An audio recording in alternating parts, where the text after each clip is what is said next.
मध्य प्रदेश बना अवैध हथियारों का गढ़, यूपी तक होते हैं सप्लाई। इंदौर एसटीएफ की टीम ने मिर्जापुर यूपी के एक बदमाश को पकड़कर उसके पास से 4 देसी पिस्तौल व एक मैगजीन बरामद की है। आरोपी पूर्व में भी वर्ष 2022 में मिर्जापुर में अवैध हथियार के साथ गिरफ्तार हो चुका है। उस पर कई मामले भी दर्ज है। एसटीएफ थाना प्रभारी ममता कामले ने बताया कि मुखबिर से सूचना मिली थी कि उत्तर प्रदेश से हथियार तस्कर गिरोह का सदस्य बड़वानी से हथियार खरीदकर इंदौर होते हुए उत्तर प्रदेश बेचे जा रहा है। मुखबिर की सूचना पर तत्काल एक टीम भेजी गई। टीम ने विजलपुर गेट के सामने राज्यनगर बस स्टैंड के पास से घेराबंदी कर उसे गिरफ्तार कर लिया। आरोपी की तलाशी ली गई तो उसके पास से 4 देसी पिस्तौल, एक मैगजीन, नकदी 1550 रुपए बरामद हुए। पूछताछ करने पर उसने अपना नाम ज्ञानेश्वर उर्फ सोनू मिश्रा निवासी मिर्जापुर बताया। उस पर आर्म्स एक्ट के तहत प्रकरण दर्ज किया गया। आरोपी संगठित गिरोह का सदस्य जो मध्य प्रदेश से हथियार ले जाकर यूपी के शीटरों को सप्लाई करता है।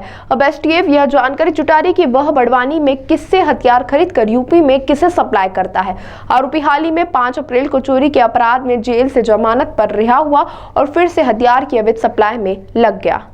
एक्चुअली शनिवार को हमें मुखबिर के द्वारा जानकारी मिली कि एक व्यक्ति है जो उत्तर प्रदेश का रहने वाला है और उत्तर प्रदेश से बड़वानी गया हुआ है और बड़वानी से हथियार लेकर इंदौर में आ रहा है, जो कि राजेंद्र नगर तरफ उतरेगा बस में। तो उस मुखबिर की सूचना पे हमने वरिष्ठ अधिकारियों को अवगत कराया और उनकी तरफ से जब हमें परमिशन मिली कि इसको आप तस्दीक करें कि सही है कि नहीं है, फिर हम लोग टीम के साथ वहाँ रवाना हुए।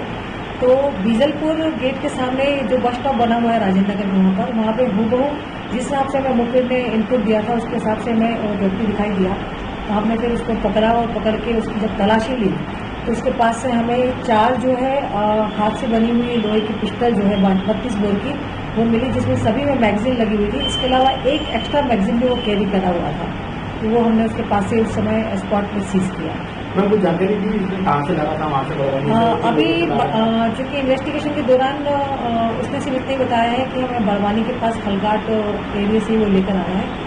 किसके यहाँ से लेकर आए हैं ये भी इन्वेस्टिगेशन में चल रहा है। यहाँ पर जो लाया था किसकी सप्लाई करने वाला था? वो एक्चुअली इंदौर में नहीं उसको डिलीवरी करना था। डिलीवरी उसको उत्तर प्रदेश में करना था, क्योंकि मूल रूप से मिर्जापुर का रहने वाला है और पहले भी अवैध हथियार की केस में जेल जा चुका है, जमानत पर बाहर है। इनफैक्ट अभी चोरी के मामले में 5 अप्रैल को ही वो जमानत से बाहर भी आया था। उत्तर प्रदेश में जिस तरह से एक वक्त मतलब कुछ बताया उसने किसी गेम को सप्लाई करने वाला था उत्तर प्रदेश, जैसे मिर्जापुर नाम आ रहा है, तो वहाँ पर किसी व्यक्ति को नाम बताया? एक्चुअली कुछ अभी इन्वेस्टिगेशन के पार्ट में चल रहा है, उसको लेकर टीम भी बनी हुई है, तो विवेचना के दौरान देखेंगे अभी किसका नाम आया है, तो उस दिशा में अभी कार्रवाई चल रही है। ये किया जा सकता है कि मध्य प्रदेश के जो अंजार बड़वानी जो क्षेत्रों से अवैध हथियार विभिन्न राज्यों में जाते हैं, अभी तक के इन्वेस्टिगेशन में और इसके पहले भी जो एसटीएफ के द्वारा कार्रवाई की गई है, मूलतः बड़वानी और इस एरिया से ही हथियार लाया जाना बताया गया है। तो ये अनुमान के तौर पर हम कह सकते हैं कि